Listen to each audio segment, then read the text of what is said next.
अस्सलामुअलैकुम, welcome, खुशामदीद, जियानु and बखैर वागले। कैसे हैं आप तमाम लोग? उम्मीद करती हूँ ठीक ठाक होंगे, बखैर आफियत होंगे और अपनी अपनी लाइफ को फुल एंजॉय कर रहे होंगे। एक बार फिर आपकी खिदमत में हाजिर जनाब, किस चीज के साथ? वीकेंड बस का वीकली डोज में, और मेरे साथ मेरी को आरजे सिद्रा सत्तार मौजूद हैं। और आज भी एंटरटेनमेंट का एक भरपूर होने वाला है डोज, जिसके लिए आपको पड़ेगा हमारे साथ रहना, क्योंकि आजमाइश बहरहाल शर्त है, उसके बिना आपको कैसे पता चलेगा कि आपके लिए आज के इस शो में क्या क्या मौजूद है। आज हम कुछ बात करने वाले हैं क्लासिकल पाकिस्तानी मूवीज के बारे में, जिन्होंने रिकॉर्ड ब्रेक किए और लोगों ने उन्हें बहुत ज्यादा पसंद किया, और फैमिली ओरिएंटेड मूवी थी। The best part, family oriented movie. आप इन्हें रेकमेंड भी कर सकते हैं, सजेस्ट भी कर सकते हैं, हालांकि दोनों एक ही होती हैं। रेकमेंड कर सकते हैं, बस थोड़ा सजेशन को हटा ही देते हैं। और इसके अलावा आप अपनी फैमिली के साथ बैठ के देख सकते हैं बहुत ही खूबसूरत मूवीज और फुल ऑफ एंटरटेनमेंट। तो आज बहुत मजा आने वाला है, तो आपने सीट बेल्ट बांध लेनी है, जाना कहीं नहीं है, क्योंकि पिक्चर अभी बाकी है।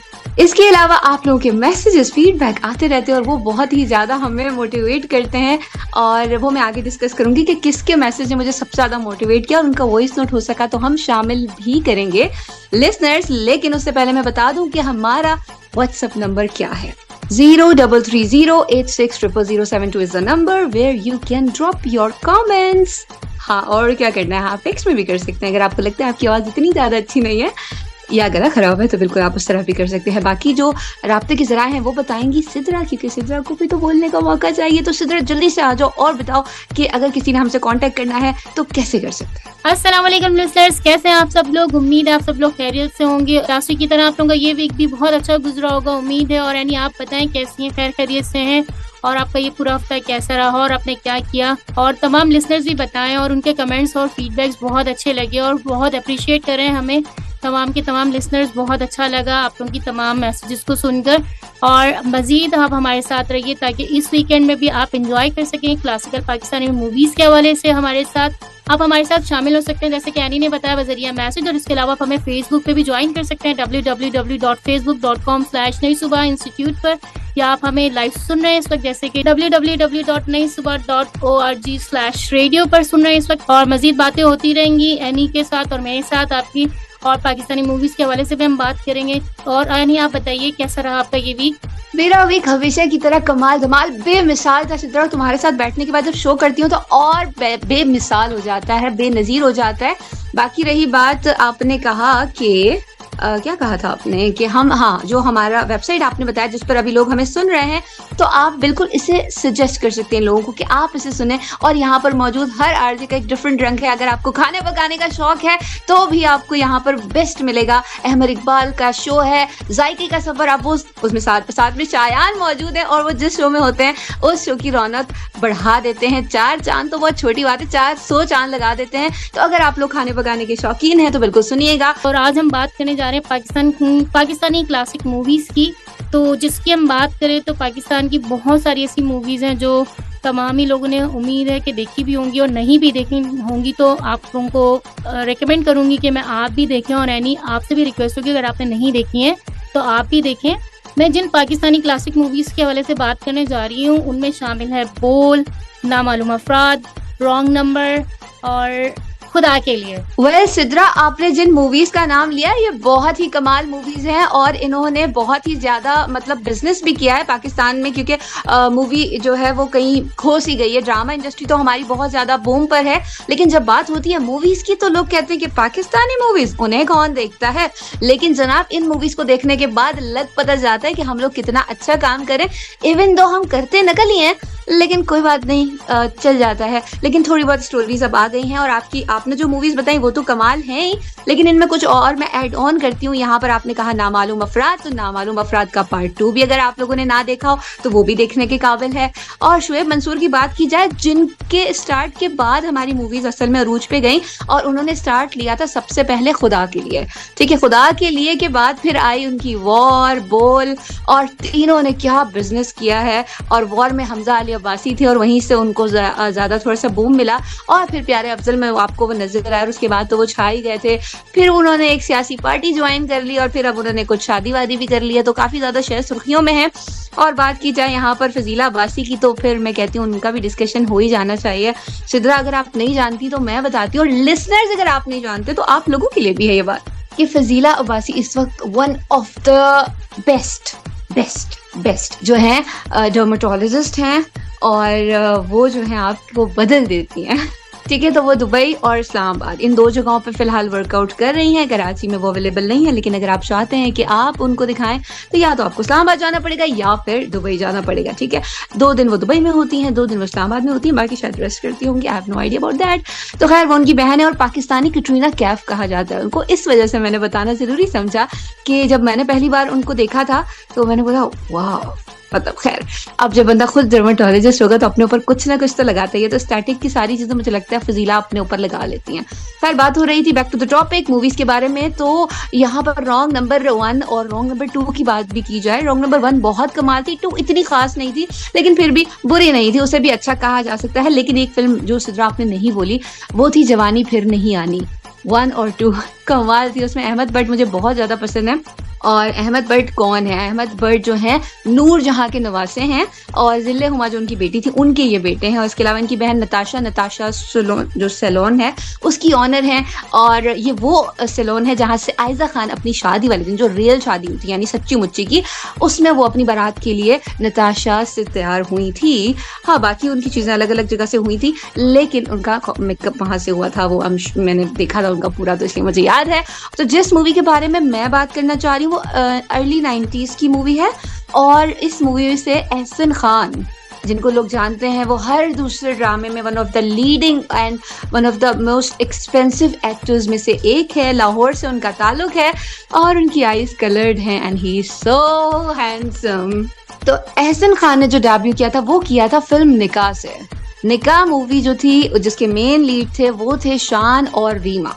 अब रीमा इसमें जो स्टोरी थी कि रीमा एक बहुत ही ज्यादा अमीर घर की बेटी थी और जो शान थे वो एक मीडियोकर फैमिली से ताल्लुक रखते थे। लेकिन शान ने अपने एक जैसे स्टोरी वही टिपिकल सी, एक फ्रेंड की शादी में गए और फ्रेंड की शादी में उनको रीमा नजर आई और वो उनको इतनी ज्यादा अच्छी लगी और उनको भी वो अच्छे लगे। तो उन दोनों की आपस में केमिस्ट्री जो है वो अच्छी मतलब हो गई और फिर उन लोगों ने कहा हमें शादी करनी है। दोनों की फैमिलीज, मतलब लड़के की फैमिली को ऑब्जेक्शन नहीं था लेकिन लड़की की फैमिली में जब वो उनकी माँ के पास जाते हैं तो वो कहती हैं मेरी बेटी का एक दिन का खर्चा 75,000 रुपए, तुम कितने कमाते हो? और वो कहता है कि 10,000 रुपए। सीरियसली मुझे बहुत हंसी आई थी कि 10,000 रुपए, ओके फाइन। तो खैर इस तरह से हुआ लेकिन फिर भी उसने कहा कि नहीं आई वांट टू मैरी। फिर उसने उनके लिए बहुत ज्यादा मेहनत की और शादी कर दी। शादी करने के बाद मुझे जो बेस्ट पार्ट लगा उस मूवी का कि उसमें जब उनका बेटा बीमार होता है तो उनके घर में मिलाद रखी जाती है और वो कल्चर दिखाया जाता है जो मिसिंग होता है आजकल की मूवीज में। सब कुछ अच्छा है लेकिन हमारा कल्चर नहीं है कहीं पर भी, जो हम देखते हैं वो असल में हम इम्प्लीमेंट नहीं कर पाते हैं। मतलब वो ड्रेसिंग हम रियल लाइफ में नहीं पहन सकते, हम अपने बाप भाई के सामने खड़े होकर वो चीजें नहीं पहन सकते हैं। तो निकाह मूवी का बेस्ट पार्ट ये था कि उसमें एक मशरकी कल्चर दिखाया गया है और टिपिकल जो हमारा पाकिस्तानी कल्चर है। और इसमें जब वो लड़की उनके घर पहली बार आती है तो अजान हो रही होती है और दुपट्टा नहीं होता, तो उसकी माँ कहती है बेटा आपके पास दुपट्टा नहीं है? कहती है आंटी मैंने तो कभी लिया ही नहीं। तो वो अपनी बेटी से कहती है, यानी जो शान की बहन है, कि जाओ बहन के लिए दुपट्टा लेकर आओ, और वो दुपट्टा उसके सर पे वो रखवाती है। तो वो बहुत ही खूबसूरत और क्यूट सी स्टोरी है।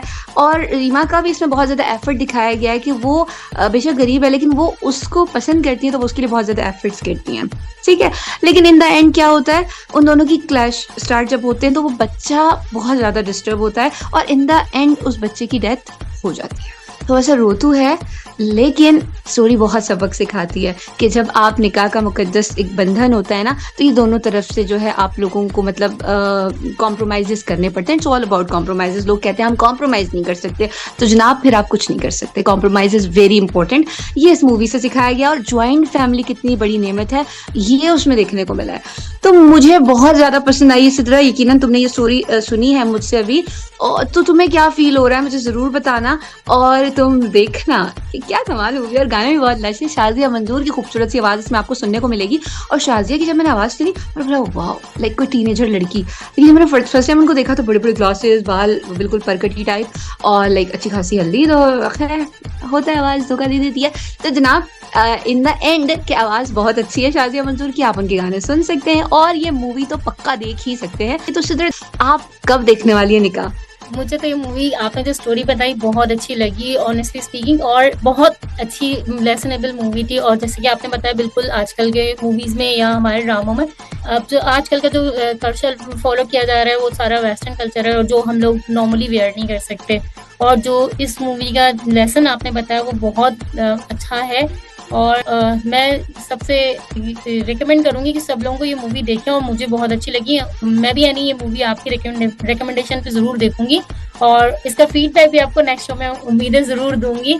और अच्छा लगा कि इस तरह से होना चाहिए, और ऐसी ही मूवीज़ होनी चाहिए हमारे, या ऐसे ही ड्रामेज होने चाहिए जैसे जिसमें हम अपना कल्चर प्रमोट कर सकें। ठीक है, अगर हम देखें इंडियन मूवीज़ की बात करें तो वहाँ पे वो लोग भी अपने ही कल्चर को प्रमोट कर रहे होते हैं, और हम लोग नकल कर रहे होते हैं, चीटिंग कर रहे होते हैं, और उसी चीज़ को हम लोग भी इम्प्लीमेंट करने की कोशिश कर रहे होते हैं। जबकि अगर हम लोग अपने कल्चर को फॉलो करें तो वो ज़्यादा बेस्ट होगा। और जैसे कि पाकिस्तानी कुछ ड्रामा से स्टार्टिंग के वो बहुत ज़्यादा मशहूर भी रहे, क्योंकि उसमें हम लोगों ने अपने कल्चर को फॉलो किया था। तो इसी तरह का हम लोग अपनी फिल्मों में भी कल्चर को फॉलो करें तो उम्मीद है कि हमारी फिल्म इंडस्ट्री भी टॉप पे जा सकती है। जैसे कि एनी ने निकाह मूवी की बात की थी, बहुत आउटस्टैंडिंग मूवी। और इसके बाद मैं आपसे जिस मूवी के हवाले से बात करना चाह रही हूँ वो मूवी है बोल। उम्मीद है सभी ने देखी होगी, और नहीं भी देखी होगी तो प्लीज़ आप लोग देखिएगा, मेरी रिकमेंडेशन है। और एनी आपने तो ज़रूर देखी होगी, क्योंकि मुझे पता है आपके पिटारे में तो बहुत सारी मूवीज़ का खजाना होता है, तो आपको इतना कुछ ज़रूर निकाल लेंगी इसके हवाले से भी। तो बोल मूवी की अगर मैं बात करूँ तो इसमें जो दिखाया गया, बेसिकली दिखाया गया कि जैसे कि अमूमन एक पुराना ओल्ड ट्रेंड है हमारे यहाँ एक, कि बेटी की ख्वाहिश में लोग ज़्यादा से ज़्यादा बच्चे होते हैं, मतलब बेटी की ख्वाहिश में सॉरी, ज़्यादा से ज़्यादा लोग बेटियां पैदा कर रहे हैं, और फिर होता है कि बेटा ज़रूर होना चाहिए, मतलब बेटे को इम्पोर्टेंस दे रहे होते हैं। अमूमन ऐसा होता है, जबकि बेटी तो रहमत होती है हमारे यहाँ। लेकिन इस मूवी में जो दिखाया गया वो बेटे की ख्वाहिश में इतनी सारी बेटियाँ हो जाती हैं, लेकिन जब एट द एंड बेटा पैदा होता है तो वो अनफॉर्चुनेटली ट्रांसजेंडर होता है, जिससे बहनें और वालदा तो एक्सेप्ट कर लेती हैं, बट उनके फादर जो हैं वो एक्सेप्ट ही नहीं करते उसको, और एक थोड़ा सा बैड इन्वायरमेंट हो जाता है घर में। और एट द एंड मूवी में लास्ट में जो उनकी बड़ी बहन होती हैं वो फादर को कत्ल कर देती हैं, और वो बस इस चीज़ को जिम्मेदार समझती हैं कि उनके फादर ही होते रिस्पॉन्सिबल, बेसिकली इस मूवी में कि उनके फादर ही रिस्पॉन्सिबल है। वो यही कहती हैं पाल नहीं सकते तो पैदा क्यों करते हो। बहरहाल इस मूवी में लव स्टोरी भी दिखाई गई है, और मूवी का सबसे अच्छा सॉन्ग जो मुझे लगा था हो ना था प्यार, बहुत अच्छा लगा था। तो इसके अलावा से हवाले से तो मेरी रिक्वेस्ट है कि आप लोग, मेरी सजेशन है आप लोग देखें मूवी, क्योंकि बेसिकली इस मूवी से ना हमें एक लेसन भी मिलता है अगर हम समझे तो। क्योंकि अगर आप बेटी को रहमत समझे ना तो वो बेटों के बराबर ही होती है। ये नेसेसरी नहीं है कि हम बेटे के चक्कर में इतने सारी बेटियां पैदा कर लें, इसमें एक लेसन भी अगर मूवी में आप समझे तो। यानी आप क्या समझते हैं इस मूवी के हवाले से, कि आपको ऑनेस्टली इसमें कोई लेसन मिलता है या नहीं मिलता हमें? चित्रा, आपने इतने अच्छे तरीके से बयान किया है कि मजीद मैं और क्या कहूँ, लेकिन फिर भी थोड़ा सा ऐड करती हूँ कि इसमें जो मेन कैरेक्टर था, लीडिंग कैरेक्टर, वो था ज़ैनब का। मूवी जो स्टार्ट होती है वो इनको फांसी दी जा रही होती है, और ये फांसी के जो तख्तेदार होता है वहाँ पर ये खड़ी होकर मीडिया के लोग होते हैं उनसे लास्ट टाइम कहती है मेरी ये ख्वाहिश है कि मैं बात करूँ।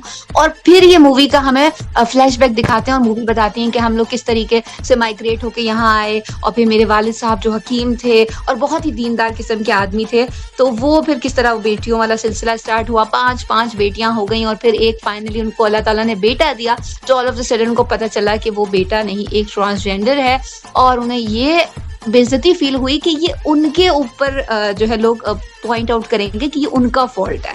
ठीक है, तो कहीं ना कहीं अपनी इज्जत को बचाने के लिए उन्होंने उसे जो है डिसोन किया एंड में अच्छा जो ज़ैनब थी यानी कि उमायमा मलिक, उन्होंने वो जो है अपनी दूसरी बेटी को भी मारने लगे थे। अच्छा, ये स्टोरी जो है फिल्म देखने के लिए आपको पता चलेगी ये दूसरी बेटी कहाँ से आई, मतलब छठी बेटी कैसे आई। तो उन्होंने एक और बंदी से शादी की फॉर सम सर्टेन रीजन, और उससे उनको बेटी, और उन्होंने जाहिर वो बेटी लेकर इनके घर आ गई कि ये आपकी बेटी है, आप रखें।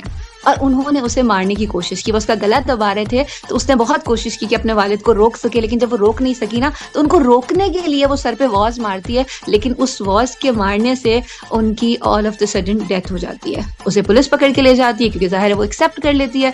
और फिर क्या होता है, जब वो बच्ची को बचा लिया जाता है और मूवी के एंड में दिखाया जाता है कि एंड में वो ये बोलती है कि पर्दा ये सब हटा दो। इवन तो मैं इस चीज़ से थोड़ा सा मुतमईन नहीं थी, लेकिन वो ये चाहती है कि पाबंदियां नहीं होनी चाहिए। लेकिन मुझे लगता है कि रिस्ट्रिक्शंस आपके लिए अच्छी होती हैं, ज़रूरत से ज़्यादा ना हो, लेकिन फिर भी लिमिटेशंस जो है वो बहुत इंपॉर्टेंट है, क्योंकि एक्सेस किसी भी चीज़ का अच्छा नहीं है। अल्लाह ने भी मियाना रवि को कहा है कि इख्तियार करो, उसके वालिद ने मियाना रवि से थोड़ा सा आगे बढ़ गए थे शायद वो। खैर एनी हाउ, इन शॉर्ट ये सीन क्या हुआ था ये देखना पड़ेगा आपको। और लव स्टोरी की बात की जाए तो आतिफ असलम इसमें मौजूद थे और माहिरा खान दी ग्रेट मौजूद थी। इन दोनों की इसमें लव स्टोरी है। ये सेकंड नंबर वाली बहन थी और होना था प्यार जो था ना वो इन्हीं का था। तो यानी आपने वो मूवी देखी है मैं पंजाब नहीं जाऊंगी? बिल्कुल सिद्रा, मैं पंजाब नहीं जाऊंगी। हाँ, इसके ऊपर तो बहुत ज्यादा मीम्स भी बने थे, मैंने बिल्कुल देखी है। हाँ, मैं पंजाब नहीं जाऊंगी यानी आपने मूवी देखी है जिसके मेन कैरेक्टर्स थे महविश हयात और बहुत सारी अच्छी चीजें रही हैं इस मूवी के हवाले से। आप हमें अपने पिटारे में से कुछ निकाल के बताएं और हमारे लिसनर्स को सुनाएं कि आपके पास क्या इन्फॉर्मेशन है और क्या इसके मेन कैरेक्टर्स रहे और क्या इसमें एंटरटेनमेंट और क्या लव स्टोरी थी इसमें कुछ।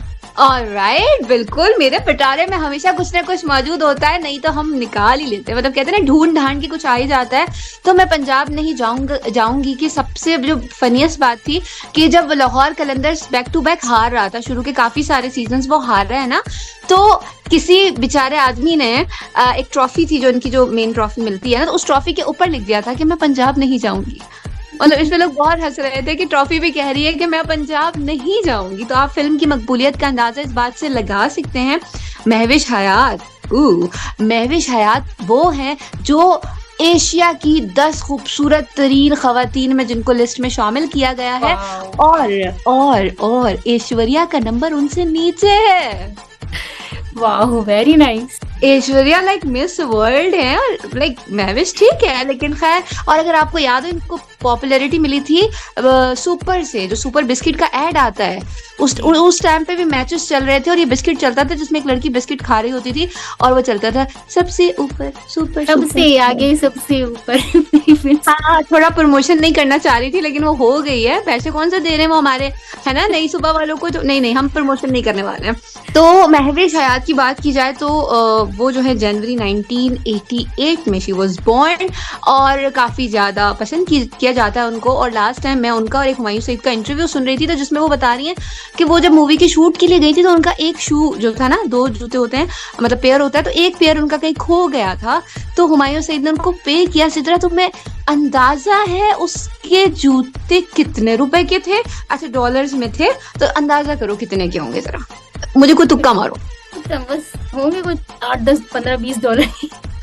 8, 10, 15, 20 डॉलर की नहीं सिद्रा, $35,000।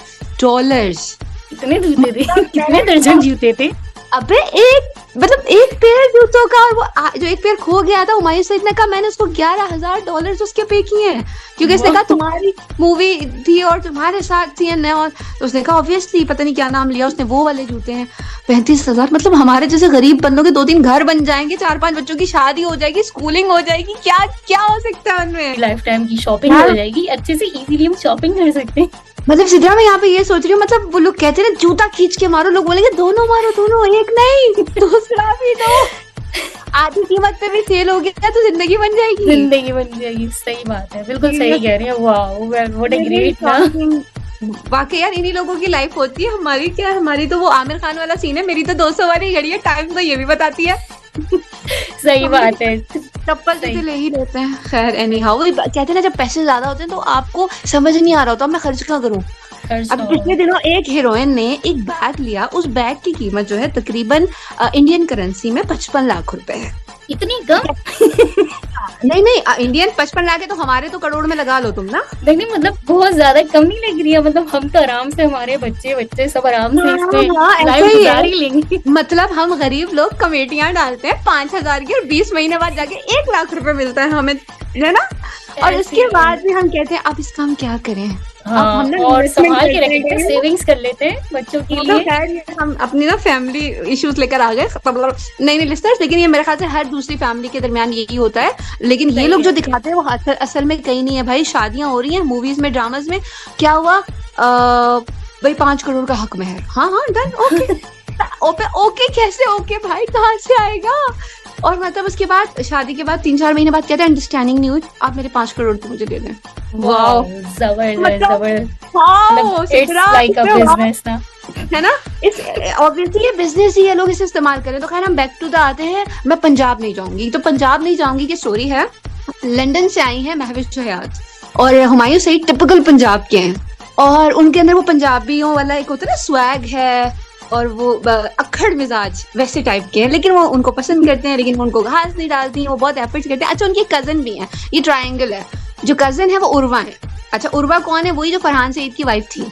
कुछ लोग कहते हैं वो हैं, कुछ लोग कहते हैं वो थी, लेकिन ये अभी तक इन दोनों ने कुछ खास अनाउंसमेंट नहीं किया है, तो हम जरा कंफ्यूज हैं।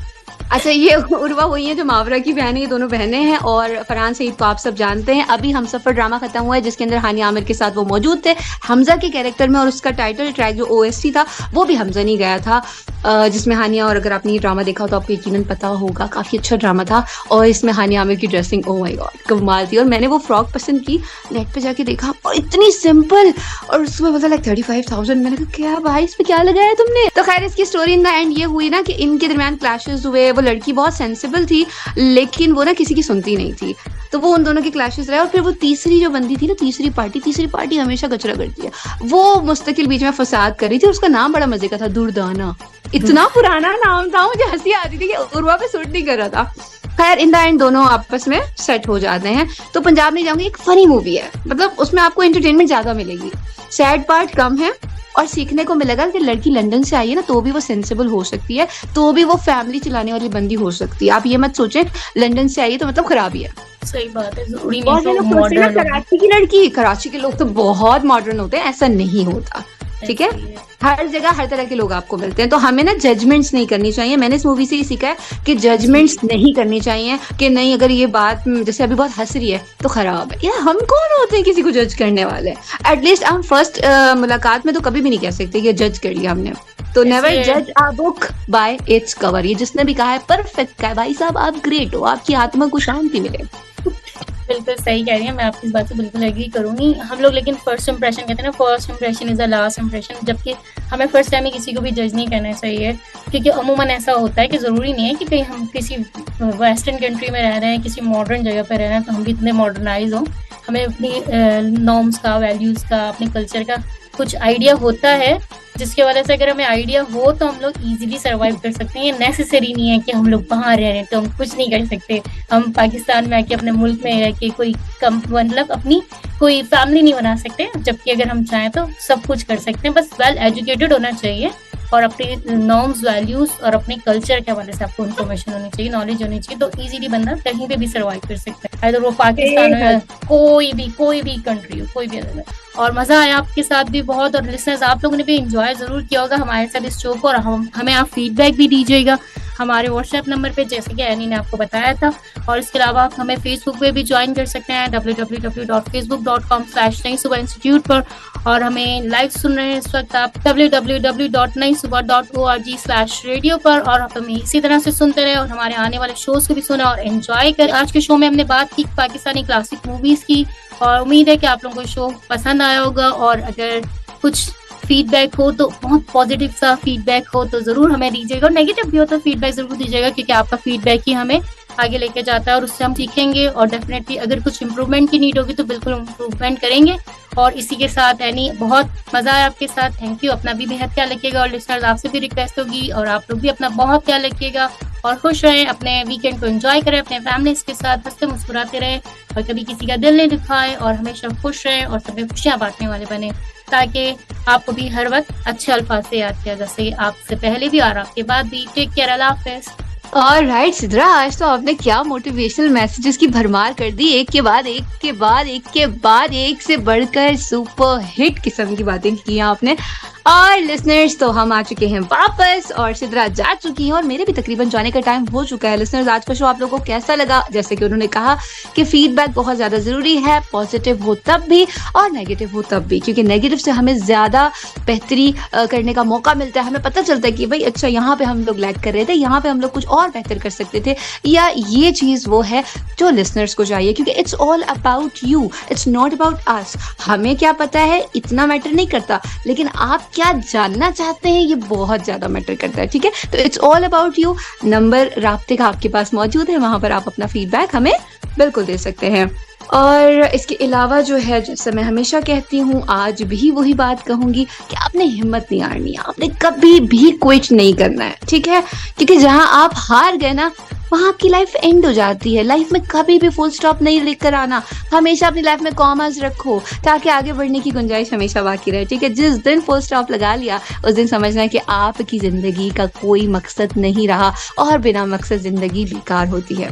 तो मेरे लिसनर्स, आपकी जिंदगी बिल्कुल भी बेकार नहीं होने वाली है। जिंदगी, वक्त और हालात ने साथ दिया तो same time same place same channel मेरी आप लोगों से मुलाकात होगी, और जिंदगी बहुत मुख्तसर है। रंजिश और दावतों में जाया नहीं करना है। और अगर आपका कोई अपना नाराज है, रूठ गया, तो उसे मना लें। और अगर आपका अपना कोई नाराज है, रूठ गया, तो उसे मना लें, क्या पता कल हो ना हो। तो इसी अच्छी सी बात के साथ मैं आप लोगों से इजाजत चाहती हूँ। आप लोगों ने मुझे दुआओं में याद रखना है। ठीक है, इंशाल्लाह ताला फिर मुलाकात होगी, तो अपना वीकेंड को एंजॉय करें और मुझे बहुत सारा याद रखें। एंजॉय। अस्सलाम वालेकुम, बाय बाय।